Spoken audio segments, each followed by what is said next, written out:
Resorting to the gods or the angels in the issuing of a sentence or making a decision was performed at the birth and origin of civilization, or in the early age of dynasties, or in the archaic age.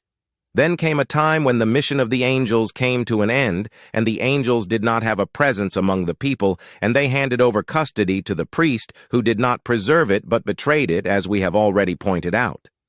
The evidence for this is in the Bible, when the angels rose to heaven after the completion of their mission. It was stated in the 32nd chapter of the Holy Scriptures that the prophet Jacob wrestled a human being.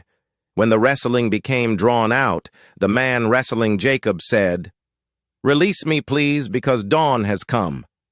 And he gave him the name of Israel instead of Jacob, and he blessed him since he struggled on the side of God with the people, and he was able to do that. We believe, and God knows best, that that was the last physical test after the psychological test on his stamina to see if he could bear the message responsibility he was about to embark on. And from the context, we understand from the speaker to Jacob that he would go and not return, and that he belonged to another world. The 18th dynasty concluded its time with a great queen, Horemheb, and she began them with a great king, Ahmose I. She also produced one of the greatest men in history, Akhenaton.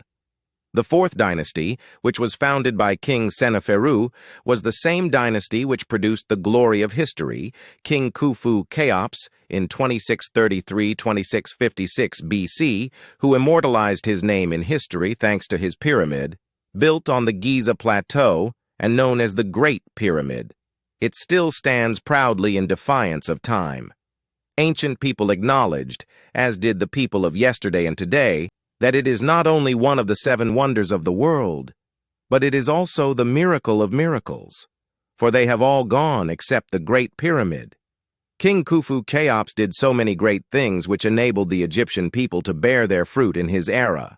But the thing that immortalized his name and the name of Egypt in history is the Great Pyramid. The wonders of the world that have gone are the Pyramid of Khufu Cheops, the gardens of Semiramis in Babylon, the statue of the god Zeus in Olympia, the goddess of Artemis in Ephesus, the tomb of Halicarnus, the large statue in Rhodes, the lighthouse of Alexandria, and we only have their remains.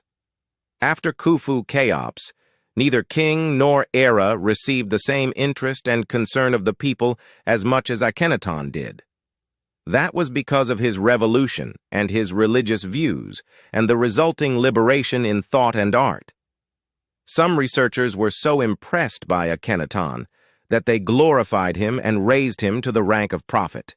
Some historians, in particular the American historian James Henry Breasted, went so far as to assure us that Akhenaton's anthem is the original of Psalm 104 in the Torah, the Bible. Akhenaton, or Amenhotep IV, 1370-1349, was one of the finest philosophers and thinkers of the ancient world. He became king as his father's partner and resided with him in Thebes. As he acquired some prominence, he began to think of the call to worship the sun, and as one of its manifestations, he chose the god Atun through whom he expressed the power of the disk of the sun. He built a temple for him in the vicinity of the Al-Karnak temple. The author is quite sure that Akhenaton did not believe that the sun is the creator, but he knew that God was greater and bigger than any of his creatures, and we can be sure of that from his views and hymns. Amenhotep IV did not show aggression towards the priests of Amun. All that he made was his call to worship Atun, and so some of the prominent men in the country and some of the common people followed him. The priests of Amun started to be aware of the new danger that was threatening them, and so they started to make problems for the king. Amenhotep IV chose the name Atun, which had been known since the ancient state, for it was mentioned in the texts of the pyramids 1,000 years before Amenhotep IV was born. The priests made the people get used to seeing the god they worship incarnated in the statue of a person or animal which they could see and touch. So Amenhotep IV chose the disk of the sun as a symbol of his faith, and as his adherence to his faith became greater, he confronted the priests and changed his name to Akhenaton, meaning the beneficial to Atun.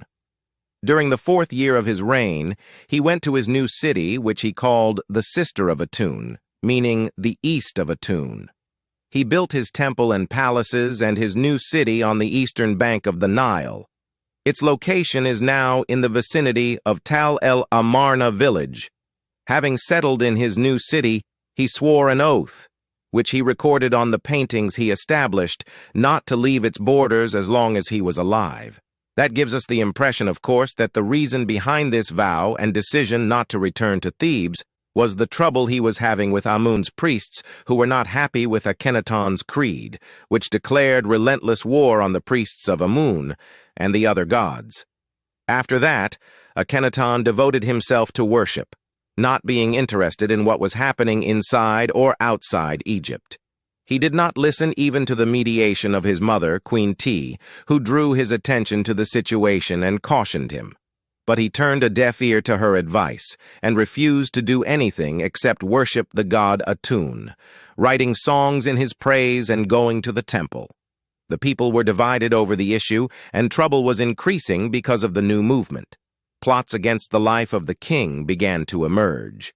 The plotters would almost have succeeded had it not been for the vigilance of the head of the pharaoh's guards who seized them. The views of researchers engaged in the study of history were conflicting. Some of them exaggerated in glorifying Akhenaton and elevating him to the rank of prophets and apostles. Some of them attacked him, launching outrageous campaigns against him, accusing him of weakness and wasting away the empire. A team of foreign authors was biased against Akhenaton and the entire history of the East, especially Egypt. They are driven either by religious intolerance or colonial fanaticism. Some people thought that the El Amarna revolution was not due to political rivalry, but a dispute among rich workers who possessed the wealth of the country, and that the sedition was not over until it was wiped out by the leader Horemheb. Conclusive evidence on any of these views is non-existent, although more than 3,000 years have passed. But it is certain that the name of Akhenaton and his religious revolution will continue to be bright in the history of thought.